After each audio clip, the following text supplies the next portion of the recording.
Hello viewers, আশা করি সবাই ভালো আছেন। আজকের ভিডিওটি খুবই গুরুত্বপূর্ণ। যারা এক্সেলে নতুন, তারা এক্সেলে কাজ করতে গেলে এই সমস্যাগুলো প্রতিনিয়ত তাদেরকে ফেস করতে হয়। তো আজকে আমরা দেখব যে ক্লাসে কি দেখব। আজকে দেখব যখন আমরা কোনো কোয়ান্টিটি অর্থাৎ কেজি থাকে এবং টাকা থাকে, সেগুলোকে কিভাবে আমরা গুণ করব, কিভাবে যোগ করব, কিভাবে বিয়োগ করব। এবং আমরা দেখব যে যখন কোনো সংখ্যাকে আমরা একটা নির্দিষ্ট সংখ্যাকে যখন নির্দিষ্ট সংখ্যা দিয়ে ভাগ করতে চাই, যেমন এখানে 109 আছে, এটাকে যদি আমরা 7 দিয়ে ভাগ করতে চাই তাহলে কিন্তু আমাদের অবশিষ্টটা দেখায় না আলাদাভাবে, অর্থাৎ ভাগফলটা এবং অবশিষ্ট আলাদাভাবে দেখায় না, আমাদের এই ধরনের একটা সংখ্যা আসে। তো আমরা দেখব আজকে কিভাবে ভাগফলটা এবং অবশিষ্টটাকে আমরা আলাদা করতে পারি।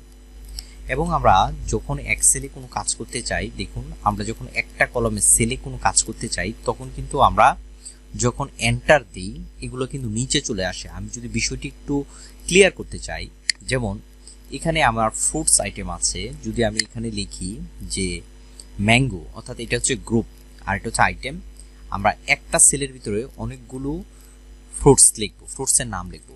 বিষয়টি হচ্ছে যেমন ম্যাঙ্গো, আমি যদি একটু বড় করে আপনাদের দেখাতে চাই,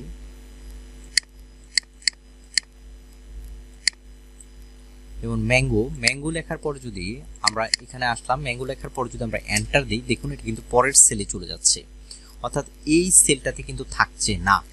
কিন্তু আমরা আজকে দেখব যে এই সেলে এক সেলের ভিতরে এন্টার দেওয়ার পরে যাতে এভাবে নিচে নিচে আসে, সেগুলো আমরা আজকে এই ভিডিওতে দেখব। তাই ভিডিওটি না টেনে সম্পূর্ণ ভিডিওটি দেখার অনুরোধ রইল। তো আমি যদি এখানে দেখুন, যদি লিখি যে 40, দেখুন অটো কিন্তু কেজি চলে আসছে। এখানে যদি লিখি আমি 40 কেজি 20 টাকা ধরে, তাহলে কিন্তু অটো চলে আসছে এবং এখানে যোগ হয়ে আসছে, এখানেও যোগ হয়ে আসছে, আর এখানে হচ্ছে গুণ হয়ে আসছে। তো আমরা যদি একটু দেখতে চাই বিষয়টা, দেখুন আমাদের এই পাশটা আমি একটু নিয়ে আসি। যদি আমি লিখি যে রাইস কোয়ান্টিটি হচ্ছে 50 কেজি এবং তার টাকা হচ্ছে কত কেজি, এবং হচ্ছে 80 টাকা কেজি, তাহলে দেখুন এখানে আমাদের টাকা আনার দরকার আর এখানে হচ্ছে আমাদের কেজি আনার দরকার। তো এই জিনিসগুলো আমরা কিভাবে আনবো? প্রথমে আপনি কি করবেন, এই সেলটাকে সিলেক্ট করবেন, অথবা পুরোটাকে সিলেক্ট করবেন। সিলেক্ট করার পরে এখান থেকে আপনি দেখবেন যে এই যে হোমের ভিতরে আছে যে নাম্বার আসছে, এই নাম্বারের ভিতর ক্লিক করবেন, অথবা এটাকে সিলেক্ট করে, অথবা যতটুকু জায়গার ভিতর চাচ্ছেন আপনি যে কেজি আসুক সেটা সিলেক্ট করে এইভাবে করে এখান থেকে যদি আপনি যান যে ফরম্যাট সেলস, তাহলে কিন্তু এটা চলে আসছে, নাম্বারে আসবে। নাম্বারে আসার পরে এখান থেকে দেখুন নাম্বার সিলেক্ট করা থাকা অবস্থায় যে কাস্টমে চলে আসবে। আসার পরে এই জেনারেল, এখানে যে জেনারেল লেখাটা আছে এটা মুছে দিবেন। মুছে দিয়ে এখানে একটা হ্যাশ চিহ্ন দিবেন, হ্যাশ চিহ্ন দিয়ে একটা স্পেস দিবেন। স্পেস দিয়ে আমরা ইনভাইটেড কমা দেব। ইনভাইটেড কমা দিয়ে আপনি এখানে যেটা লিখতে চাচ্ছেন, অর্থাৎ 50-এর সাথে যে জিনিসটা আপনি দেখতে চাচ্ছেন সেই জিনিসটা লিখবেন। তো আমি এখানে কেজি দেখতে চাচ্ছি, কেজি দেখতে চাচ্ছি। তো এটা লিখে আবার ইনভার্টেড কমা দিয়ে আমরা এটাকে বন্ধ করে দেব। তারপর যখন আমরা ওকে দেব, দেখুন এখানে কিন্তু 50 কেজি চলে আসছে। তো আমি যদি এখানে লিখি যেমন 40 লিখলাম, দেখুন 40-এর সাথে কেজি আসছে। এখানে লিখলাম আমি 60, এখানে হচ্ছে 20, 45, অর্থাৎ আমরা এগুলো কিন্তু সবগুলো কিন্তু আমাদের কেজি চলে আসছে, কেজি চলে আসছে। এখন আমরা এখানে ঠিক আগের নিয়মে এখানে আমরা টাকা বসাতে যাচ্ছি। তো আমরা কি করব, এইটাকে সিলেক্ট করব, সিলেক্ট করে এখানে নাম্বার আছে, নাম্বার থেকে কাস্টমে গিয়ে এখান থেকে জেনারেলটা মুছে আমরা এখানে একটা হ্যাশ চিহ্ন দেব, কিবোর্ড থেকে হ্যাশ চিহ্ন দেব। তারপরে আমরা কি করব, একটা স্পেস দিয়ে আমরা ইনভার্টেড কমা দেব। ইনভার্টেড কমা দিয়ে আমরা এখানে টাকা লিখব, টিকে লিখে আবার ইনভার্টেড কমা দিয়ে আমরা এখান থেকে ওকে করে দেব। তাহলে দেখুন আমাদের কিন্তু টাকা চলে আসছে। আমি এটা লিখি, পটেটো হচ্ছে 60 টাকা কেজি, ক্যারট হচ্ছে মনে করেন 30 টাকা কেজি, টমেটো হচ্ছে 80 টাকা কেজি, কাবেজ কেজি হচ্ছে 45 টাকা কেজি, এবং লেডিস হচ্ছে 30 টাকা কেজি। যদি আমি এই দিলাম, দেওয়ার পরে এখন আমরা এটাকে গুণ করব। তো আমরা যদি স্বাভাবিকভাবে গুণ করতে চাই, দেখুন আমরা এখন যদি গুণ করতে চাই, যে ইকুয়াল দিলেও আমরা ইকুয়াল দিয়ে এই সেল গুণ হচ্ছে যদি এই সেল দিতে চাই, তাহলে যদি এন্টার দিই, দেখুন আমাদের কিন্তু এখানে শুধু আসছে 400 টাকা, মানে 4000 আসছে, টাকা চিহ্নটা কিন্তু আসে নাই। তো এইটা আনার জন্য আপনাকে কি করতে হবে, আবার এই পুরো সেলটাকে আপনার সিলেক্ট করতে হবে। সিলেক্ট করে এটাকে আমরা আবার নাম্বারে যাব, নাম্বারে গিয়ে আমরা এখান থেকে কি করব, কাস্টমের থেকে এখান থেকে আমরা আবার এটাকে টাকা করে হ্যাশ চিহ্ন দিয়ে স্পেস দিয়ে আমরা এটাকে টাকা করে দেব। ওকে, তাহলে কিন্তু আমাদের এটা কিন্তু টাকা চলে আসছে। এখন আমাদের এই যে ফর্মুলাটা অর্থাৎ গুণের ফর্মুলাটাকে আমরা এই পর্যন্ত টেনে দিই, তাহলে কিন্তু আমাদের এই পর্যন্ত চলে আসবে। তো এইগুলো চাইলে আপনি মুছে ফেলতে পারেন, মুছে দিতে পারেন, ডিলিট। এখন আমরা যোগ করব। যোগ করার জন্য আপনাকে কি করতে হবে, যোগ করার জন্য এই সেলটাকে ক্লিক করে অর্থাৎ এই সবটা সেলকে মানে যতটুকু জায়গা যোগ করতে চান ততটুকু সিলেক্ট করে আপনারা এখানে অটো সামের ভিতর দিয়ে দিবেন। অটো সামের ভিতরে দিয়ে দিলেই কিন্তু আপনাদের চলে আসছে। তা আবার এটা আমরা কাজ করি, এটাকে সিলেক্ট করে এখান থেকে অটো সাম এখানে যদি আমরা দেই তাহলে কিন্তু চলে আসছে। তো এটাও যেহেতু যোগ করব আমরা সবগুলাকে করে এখান থেকে অটো সাম দিই। এখন দেখুন আমরা যদি অনিয়নের জায়গা লিখি যে 85 কেজি আমরা লিখলাম 90 টাকা করে, তাহলে দেখুন আমাদের কিন্তু অটো চলে আসছে। আপেল হচ্ছে কিনলাম যে 40 কেজি 210 টাকা করে যদি দেই আমাদের অটো চলে আসছে।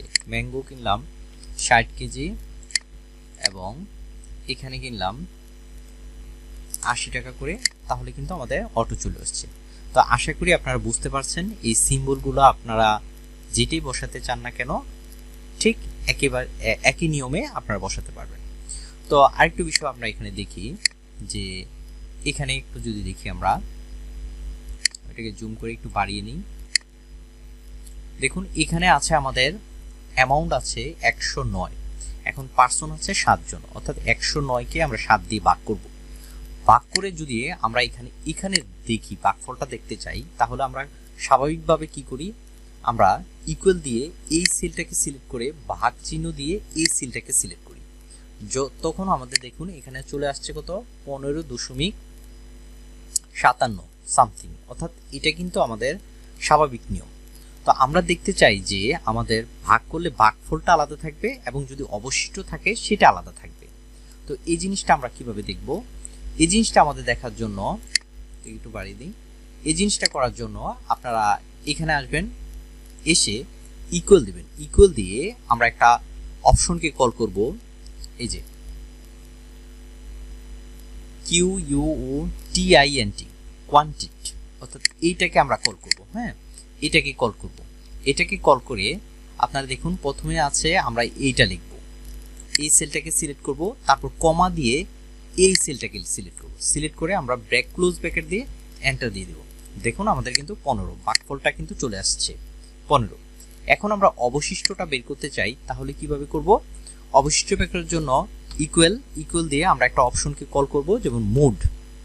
আমরা মোড অপশনকে কল করব, এই যে মোড অপশনকে কল করে আমরা এটা তারপর হচ্ছে কমা দিয়ে এই সেলটাকে সিলেক্ট করে আমরা ব্র্যাকেট দিয়ে যদি এন্টার দেই, তাহলে দেখুন আমাদের 4 অবশিষ্ট কিন্তু আমাদের 4 চলে আসছে। তো এখন যদি আমি এটাকে যদি এভাবে সিলেক্ট করে দেন, তো আমরা তো এই সেলটাকে দেই না, হ্যাঁ, তো এইভাবে কিন্তু আপনারা পারবেন যে কোনো অ্যামাউন্টকে কোনো কিছু দিয়ে ভাগ করে তার অবশিষ্টটা এবং হচ্ছে তার ভাগফলটা বের করতে আলাদাভাবে। তো আরেকটা বিষয় দেখাতে চাই যে এখানে আমরা চলে আসি যে এই জিনিসটা যেমন দেখছি যে একটা সেলের ভিতর কিন্তু অনেকগুলো আইটেম গ্রুপ থাকতে পারে। তো আমরা যদি স্বাভাবিকভাবে এখানে এন্টার করি যে ফ্রুটস, আমরা লিখলাম ম্যাঙ্গো, যদি আমরা এন্টার করি তাহলে দেখুন আমাদের কিন্তু নেক্সট সেলে নিয়ে আসছে। তো আমরা চাচ্ছি যে ফ্রুটস একটা গ্রুপ, এটার অনেকগুলা আইটেম থাকবে।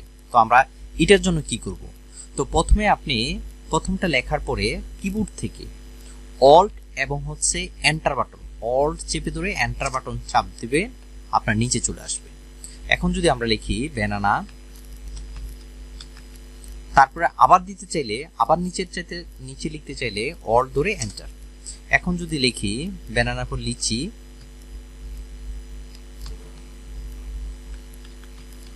লিচি, আবার অল ধরে চেপে দেবে, অর্থাৎ যতগুলা এই ফ্রুটসের আন্ডারে যতগুলো আইটেম লিখতে চান ততগুলো অল ধরে এন্টার বাটন চেপ দিবেন।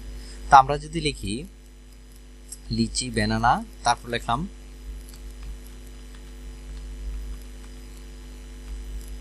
জ্যাকফ্রুট। এখন যদি আমরা এন্টার করি, দেখুন আমার এই সেলের ভিতরে কিন্তু এই আইটেমগুলো চলে আসছে, অর্থাৎ একটা সেলের ভিতর কিন্তু চলে আসছে। তো ভেজিটেবলও যদি আমরা করি, যদি আমরা লিখি যে ভেজিটেবল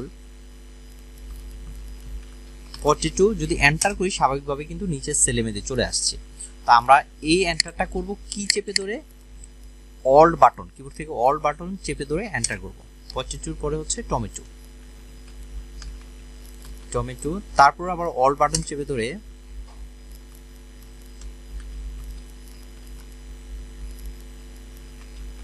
ক্যারট। আবার যদি আমরা দেখি যে কোনো একটা আইটেম লিখলাম, লেখার পরে আমরা এন্টার দিলাম, দেখুন এই সেলের ভিতরে কিন্তু আমাদের কতগুলো কি হয়েছে, অর্থাৎ এই ভেজিটেবল আন্ডারে কিন্তু অনেকগুলো আইটেম চলে আসছে। তো এইভাবে কিন্তু আপনারা একটা সেলের ভিতর অনেকগুলো আইটেম লিখতে পারেন। তো আশা করি আপনারা আজকের ক্লাসটা বুঝতে পেরেছেন।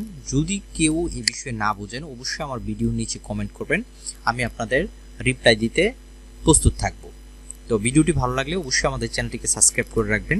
ধন্যবাদ সবাই।